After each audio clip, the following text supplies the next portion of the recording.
Voy a leer una cita del apartado de tu libro que se titula Teoría de la Razón y Saber Histórico. Es una cita de José María Pérez Gay de la obra El Imperio Perdido.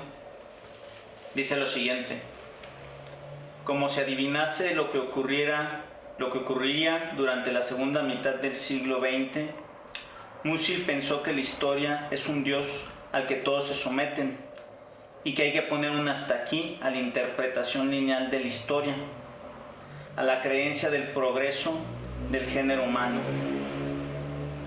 El escritor vio la redención en la Primera Guerra Mundial, convirtió el asunto en tema principal de su crítica y su ironía en El hombre sin atributos.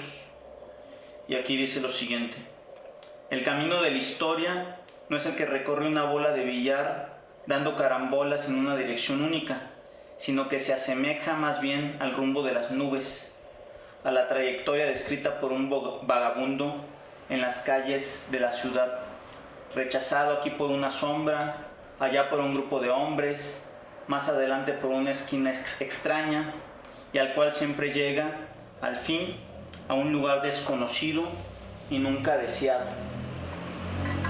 Entonces, bueno, se ponen dos concepciones de la historia, ¿no? Como aquella que sigue un trayecto lineal siempre en pos o siempre para progreso y desarrollo de la humanidad. Y en esta cita se nos está diciendo que más bien la historia no hay que concebirla así, no tiene esta vectorialidad detectable, sino más bien se nos invita a ver a la historia como un vagabundo, ¿no?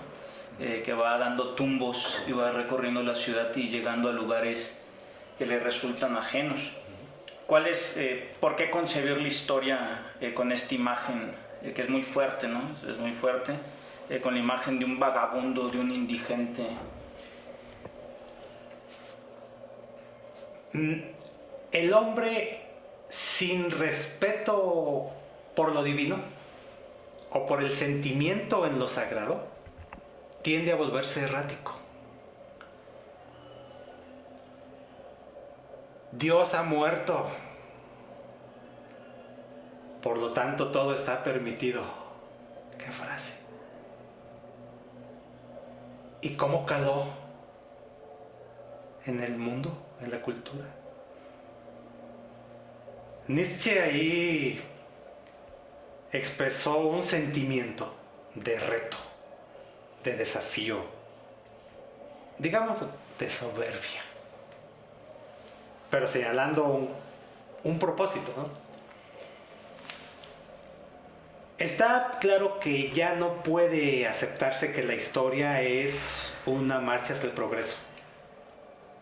En los hechos no es así. Aunque teorías sociológicas que postulan semejante fin están cobrando un nuevo auge. Esto llama la atención. Que a pesar de como vemos los problemas de injusticia en el mundo, hay grupos intelectuales que tienden a reafirmar la esperanza en el progreso y de que sí es posible volver a hablar de progreso en la historia, en medio de cierto escepticismo, pero se cree que puede volverse a progresar en ciertas escuelas. Bueno, el punto es que el hombre que asume la libertad de manera absoluta, que eso significa aceptar que ya no necesitamos a Dios, para decirlo en otros términos, ¿verdad? Ya no necesitamos a Dios porque tenemos la libertad absoluta. Bueno, entonces ahora esa libertad absoluta, ¿cómo va a orientar al hombre en su relación con el mundo, con la naturaleza, consigo mismo? Es donde adquiere sentido la segunda parte de la frase de Robert Musil que cita Pérez Gay. O sea, ¿qué ha pasado después de la caída de la Unión Soviética? ¿Cómo se ha portado el mundo? ¿Cómo se impuso un nuevo modelo que estuvo vigente 30 años? ¿Y cómo empieza a hacer crisis ese modelo? Y eso hablando de sociedades y naciones. ¿Y en lo individual? En lo individual, ¿qué ha pasado? Han brotado las minorías que reclaman sus derechos. Toda clase de minorías. Así se explica, que es tanto movimiento de minorías reclamando sus derechos. Porque han asumido esto, la libertad, de que sí son libres y de que pueden interactuar con la sociedad y dialogar con el Estado y obtener derechos. Y han avanzado. Esto no puede negarse. Han avanzado. Pero ¿y los otros derechos y los otros intereses de la sociedad? O sea, los políticos, que son los derechos más importantes, están así como soslayados en nuestro momento. Pero tratando de ver el proceso en su totalidad, podemos decir que se vive un momento de extraordinaria libertad. Ahora a los hombres les toca aceptar que la libertad implica responsabilidad. Y que la libertad, cualquier acto de libertad, acarrea consecuencias. Y de las que no hay otro responsable más que el ejecutor de la acción. Y esto es Sartre, ¿no? Debo puntualizarlo.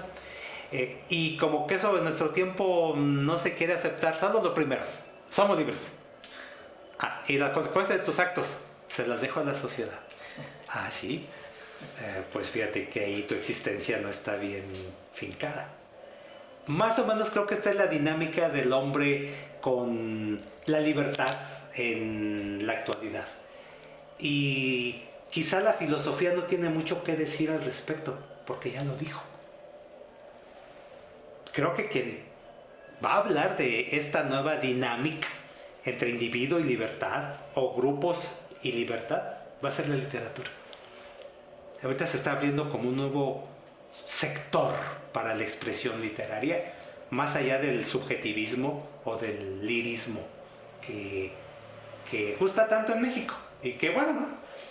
Pero hay otros problemas de la realidad que tienen que ser expresados, porque la filosofía ya los expresó. Ahí están sus categorías, ahí están sus conceptos, y son el punto de partida.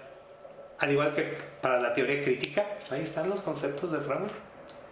Es el punto de partida. Por eso, el espíritu verdadero, las nuevas generaciones de intelectuales y pensadores tienen mucho trabajo que hacer. Tienen mucho que expresar, mucho que captar y elevar al concepto o a la narrativa. En pocas palabras, la escritura, la literatura, tiene un gran futuro. Y estoy seguro que surgirán muchos escritores en el mediano plazo.